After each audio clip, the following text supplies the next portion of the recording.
Saudamos a amada igreja na graça maravilhosa do Senhor Jesus. Quero te convidar para que possamos passar alguns momentos aqui adorando o Senhor, meditando na sua palavra, cantando louvores a esse Deus que merece toda a honra, toda a glória, a esse único Deus. Te convido a abrir a palavra do Senhor, que está no livro dos Salmos, o Salmo de número 145, irmãos, que fala da bondade, da grandeza e da providência de Deus.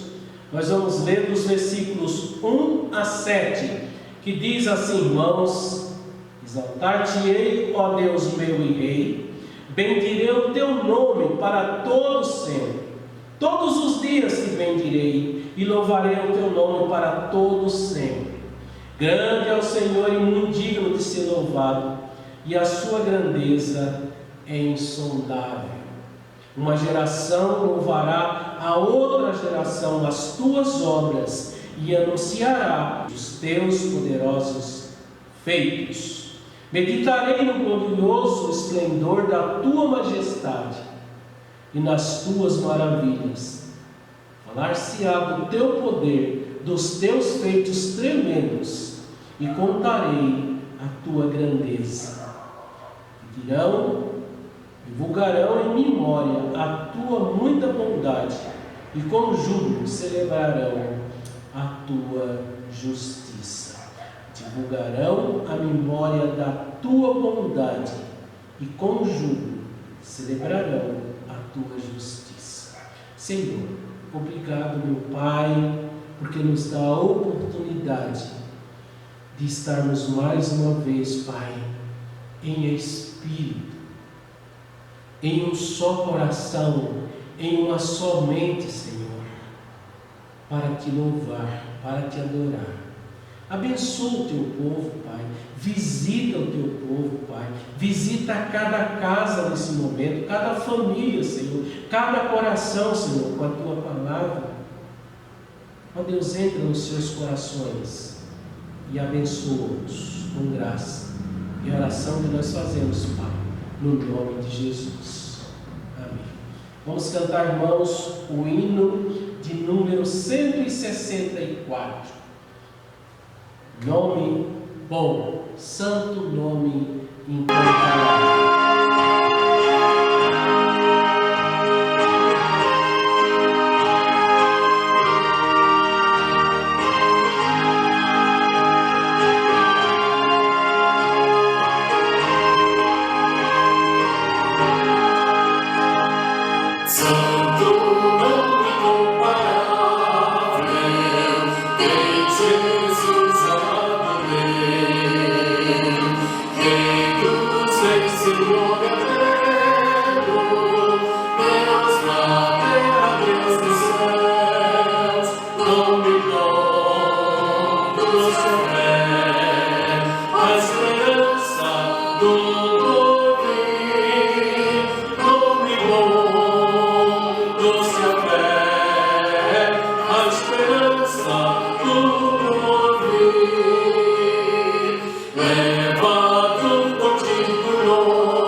Sempre onde for.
ainda lermos a palavra de Deus neste momento, a carta de Paulo aos Romanos, a igreja de Roma, no capítulo de número 1, apenas os versículos 16 e 17, que diz a palavra do Senhor. Irmãos, se você puder nos acompanhar aí: pois não me envergonho do Evangelho, porque é o poder de Deus para a salvação de todo aquele que nele crê, primeiro do judeu e também do grego, visto que a justiça de Deus se revela no Evangelho, de fé em fé, como está escrito: o justo viverá por fé. Irmãos, nós vamos estar louvando ao Senhor com alguns cânticos. Nós vamos pedir aos nossos irmãos que têm nos ajudado, tanto que têm colocado a sua vida em prol do reino de Deus nesses dias, e vamos louvar o Senhor.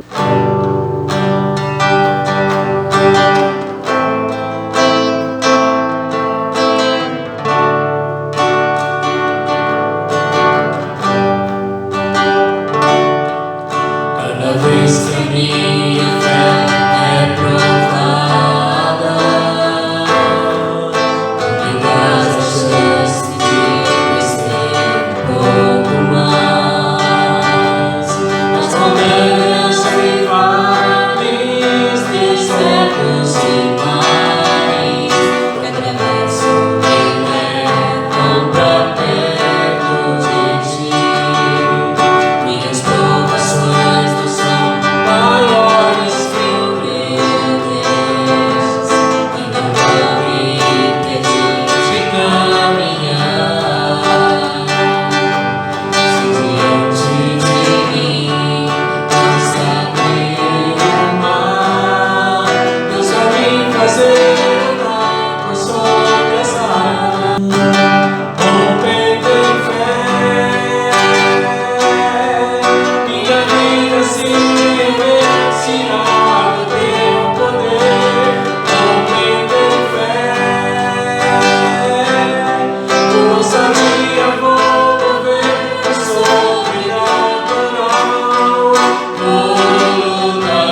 Os irmãos e as irmãs com a graça e a paz do Senhor Jesus Cristo, desejando que a graça de Deus repouse sobre a sua vida, sobre a sua casa, nestas horas de grande aflição para a população do nosso país e do mundo.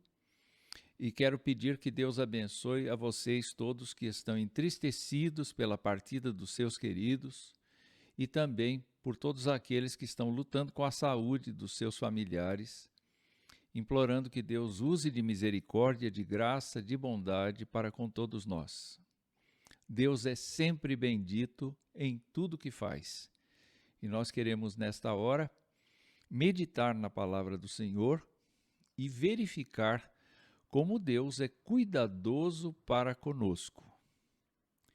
Eu quero convidar, então, a sua atenção para o texto de Marcos, o Evangelho segundo Marcos, o capítulo de número 5, a partir do verso 21 até o verso 34.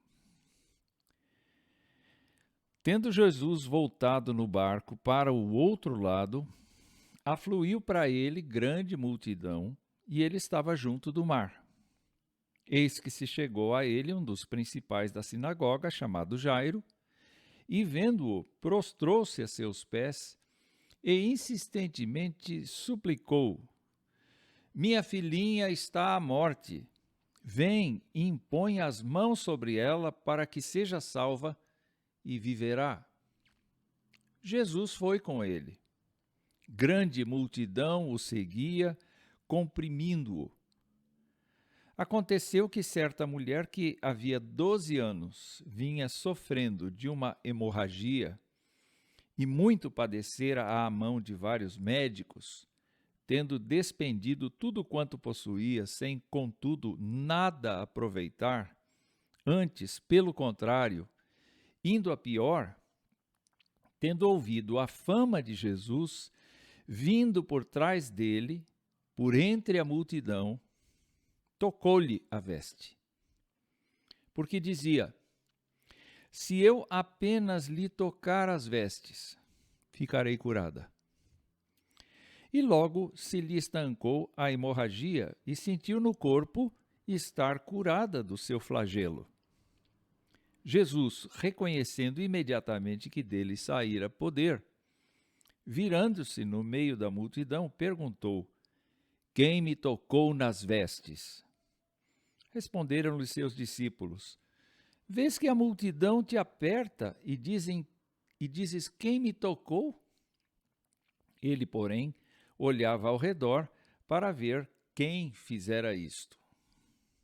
Então, a mulher, atemorizada e tremendo, cônscia do que nela se operara, veio, prostrou-se diante dele e declarou-lhe toda a verdade. E Jesus lhe disse: filha, a tua fé te salvou. Vai-te em paz e fica livre do teu mal. Que Deus nos abençoe e que nos fortaleça com a sua palavra. Vamos orar. Pai querido, nosso Deus, nós estamos diante de Ti nesta hora, nesta ocasião, para bendizer o Teu nome, para glorificar o Senhor por tudo quanto o Senhor é, por tudo quanto o Senhor faz, por tudo quanto o Senhor revela ao nosso coração. Nós queremos Te agradecer, nosso Deus, porque o Senhor agiu com misericórdia neste caso. E nós sabemos que o Senhor age com misericórdia com todos aqueles que confessam o Teu nome. O que nós pedimos nesta hora é que a Tua bênção esteja no lar de cada pessoa que nos assiste. E que, ó Deus, nós possamos, sim, ver a Tua boa mão agindo na vida de nossa casa, no seio de nossas famílias, cuidando de nós, fazendo a Tua vontade sobre nós. E nós estendemos este pedido a todos aqueles que estão sofrendo, direta ou indiretamente, com a pandemia. Nós pedimos que o Senhor use de misericórdia para com o nosso país, para que nós tenhamos autoridades que usem do seu bom senso para governar, que façam leis justas, que hajam de maneira justa para com a população. E que nós, população, possamos, ó Deus, participar ativamente do processo de erradicação desta pandemia em nosso solo. Nós suplicamos que o Senhor cuide para que, ó Deus, os profissionais da saúde, todos aqueles que estão lidando diretamente com as questões assim mais graves até, sejam abençoados, preservados, tenham alegria no seu coração de poder salvar pessoas. E nós pedimos que o Senhor haja soberanamente sobre tudo, porque o Senhor é dono de tudo. O Senhor é dono da vida, o Senhor é dono da morte, o Senhor é dono da cura e o Senhor é dono do falecimento das pessoas. O Senhor pode tudo e o Senhor tem uma vontade objetiva a respeito de cada um. Ajuda-nos a compreender isto e abençoa-nos nesse estudo da Tua Palavra. Nós pedimos perdão por nossos pecados, falhas, falta de percepção da Tua vontade, mas imploramos a Tua graça sobre todos nós. Em nome de Jesus. Amém. Meus queridos, esta história está contida em pelo menos 3 dos evangelhos. É uma história que se dá exatamente na caminhada de Jesus Cristo para a casa de Jairo, aquele homem importante da comunidade que tinha a sua filhinha que estava com risco de vida ou risco de morte.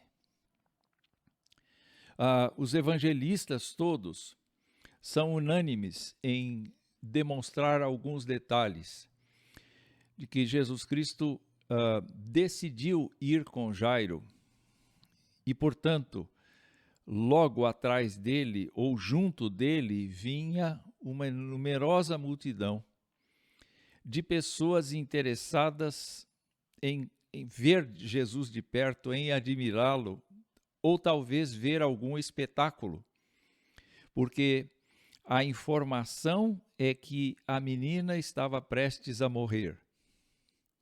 Tanto é que Jesus nem tinha chegado à casa ainda. Ele foi interrompido no seu caminhar por um incidente que nós vamos estudar agora. E ele, então, quando resolveu esse incidente, foi notificado pelos amigos de Jairo, pelos servos de Jairo, que a sua filha acabara de morrer. Então, era um assunto que efetivamente causava muito frisson, muito interesse na multidão. E certamente as pessoas estavam cercando ali, muito mais movidas pela curiosidade, pela admiração, do que propriamente pela fé e pela disposição de aceitar Jesus Cristo como o Messias. Mas Jesus Cristo pacientemente estava executando a sua tarefa messiânica. Pacientemente estava trabalhando para que as pessoas observassem que ele era não apenas um homem, um profeta, um pregador, mas ele era, sobretudo, o responsável pela redenção de todas as pessoas. Ele era o Filho de Deus encarnado. Jesus Cristo é aquele perfeito homem, o segundo Adão, aquele que trouxe a redenção mediante a sua morte na cruz. Mas ninguém sabia disso ainda, ninguém tinha percepção disso ainda. O texto nos fala de uma mulher, provavelmente uma mulher estrangeira, que morava fora dos arredores da Galileia e que estava ciente de que havia um homem na região que tinha resolvido o problema físico de várias pessoas. O texto nos fala que esta mulher não suportava mais o seu fardo. Já havia tentado e utilizado todos os seus recursos para que a sua enfermidade fosse tirada. Ela vivia com uma praga em seu corpo, porque Marcos descreve a sua enfermidade como uma hemorragia constante, um fluxo constante de sangue que ela perdia. Portanto, além de ser uma pessoa que estava na condição de mulher, que era um peso social menor do que o homem, além de ser uma pessoa que talvez fosse estrangeira, que desconhecesse aquele ambiente, era uma pessoa que tinha ficado pobre, uma pessoa que tinha gasto todos os seus recursos na tentativa de se livrar da sua hemorragia. Era uma pessoa que efetivamente vinha sofrendo muito. E a gente sabe que quando uma pessoa perde muito sangue, ela fica extremamente enfraquecida, fica extremamente desgastada. Nós sabemos que quando uma pessoa permanece doente por muitos anos, 12 anos, como é o caso, ela fica infelizmente afetada em todos os seus sentidos. A sua alegria desaparece, e uma porção de situações novas e de fragilidades vão acontecendo no seu corpo. Quando olhamos para essa história, nós vemos aqui no versículo de número 27 que ela ouviu a fama de Jesus Cristo. Talvez a fé que essa mulher tivesse na pessoa de Jesus Cristo era simplesmente uma crença, talvez numa mágica, talvez num poder especial que este homem tinha de curar. Isto nós vemos eventualmente na sociedade. Alguém tem uma habilidade para resolver problemas, para curar. Ela ouviu a fama de Jesus Cristo e isto trouxe ao seu coração a convicção de que ela podia procurar Jesus Cristo, a despeito de ser mulher, a despeito de ter um peso social menor. Ela ficou convicta de que poderia procurar Jesus Cristo e tocar na sua roupa. Não falar com ele, não se envolver com ele, simplesmente tocar na sua roupa e se retirar silenciosamente. E ela, então, imaginava que isto seria alguma coisa suficiente, abençoadora e resolveria o seu problema. Ela estava preocupada com a resolução do seu problema. Há muita gente que procura Jesus Cristo exatamente com este objetivo. Olha para a sua situação, vê a sua miséria, constata as suas necessidades e sai em busca de uma solução mágica. O nome de Jesus muitas vezes está escrito em vários lugares como dito assim: nesse nome há poder. Ora, biblicamente falando, nós sabemos que o poder de Jesus Cristo não é simplesmente para curar uma doença, é muito mais do que isto. O nome de Jesus Cristo tem o poder de libertar uma pessoa da condenação eterna, do seu pecado, sanar a sua distância de Deus, resolver a sua vida com Deus. E quando nós pensamos nesta mulher, nós imaginamos que ela veio convicta da possibilidade de cura por ter ouvido a fama de Jesus Cristo. Ela não conhecia Jesus Cristo pessoalmente e ela veio a conhecer Jesus Cristo pessoalmente, e ela observou uma coisa absolutamente diferente do que ela veio procurar.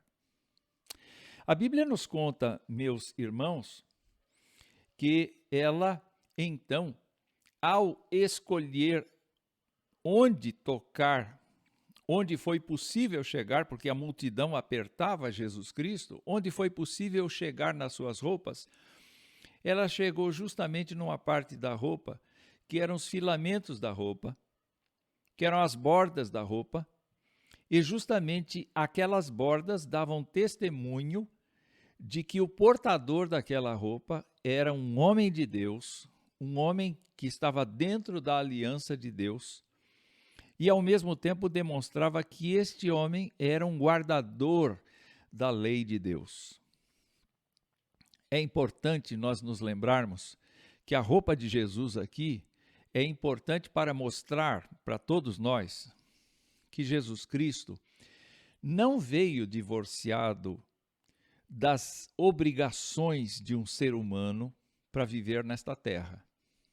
Quando nós pensamos na pessoa de Jesus Cristo, a Bíblia nos diz que ele é Deus em carne, isto é, ele encarnou-se, mas ele foi humilhado, isto é, ele levou uma vida humilde, não apenas por ter nascido num lar muito simples e pobre, mas ele se sujeitou a obedecer cada detalhe da lei, coisa que nenhum outro ser humano fez.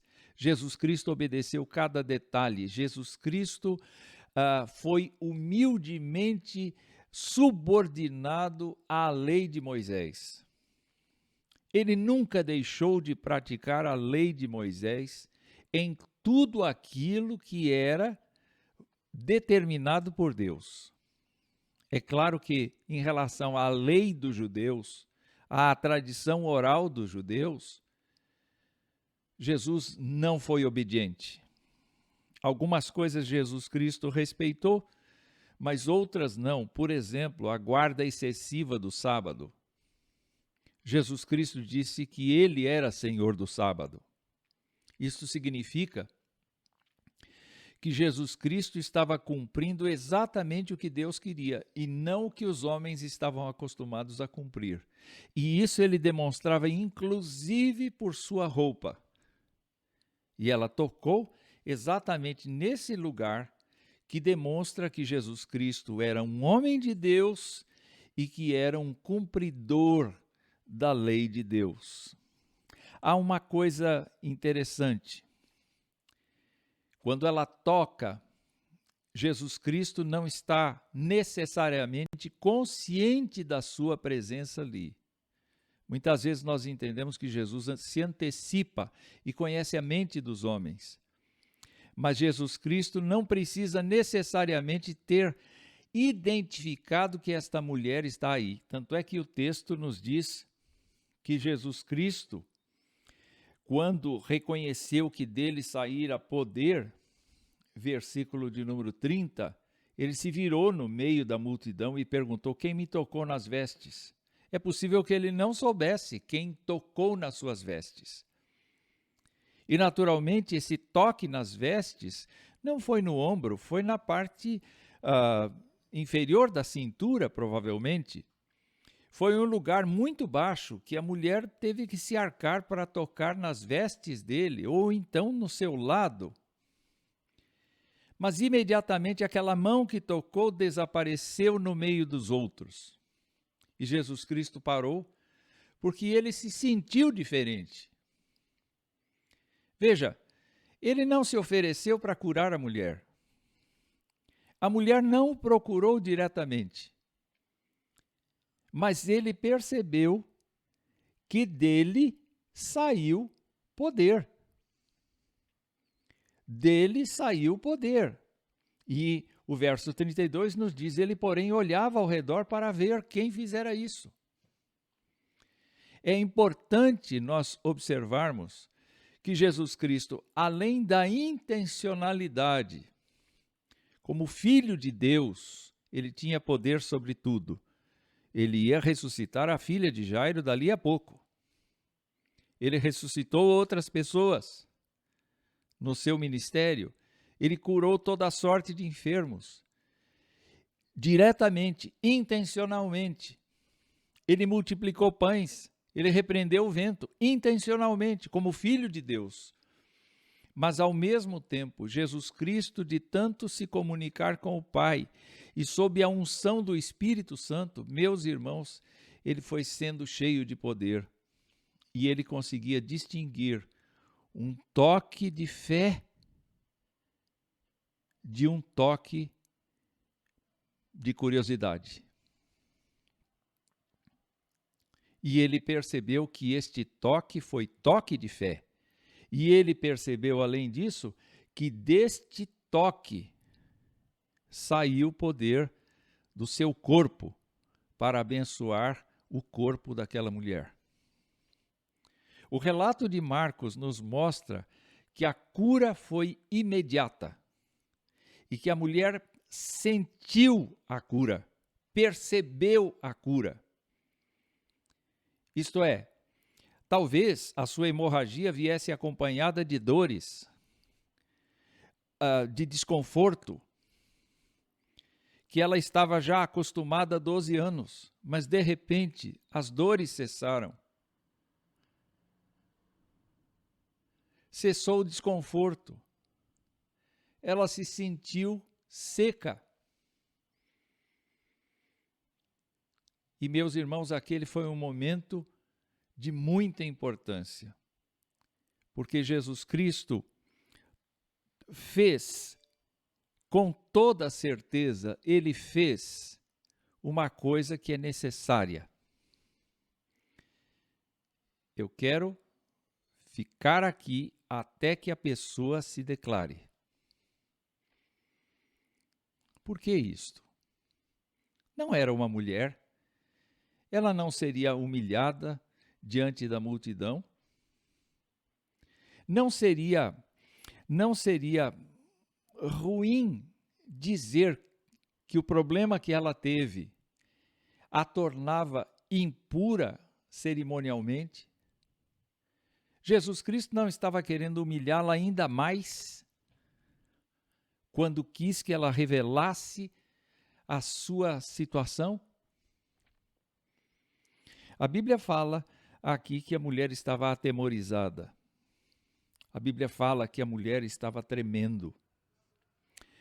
Mas a Bíblia fala de que ela estava ciente do que tinha acontecido com o seu corpo.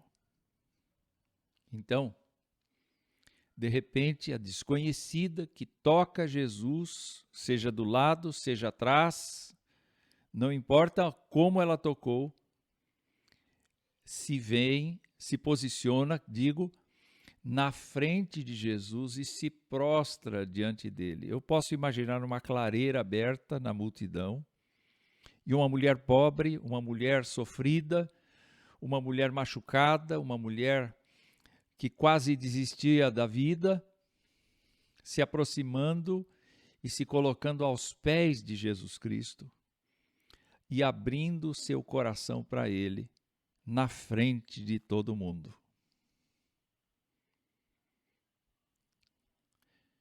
Deve ser uma situação assim de muita coragem.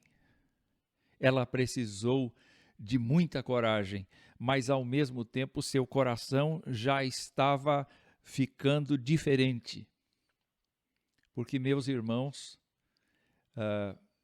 é muito diferente a gente ser liberto de uma doença e ser liberto de uma situação de escravidão. E eu digo naturalmente a escravidão do pecado.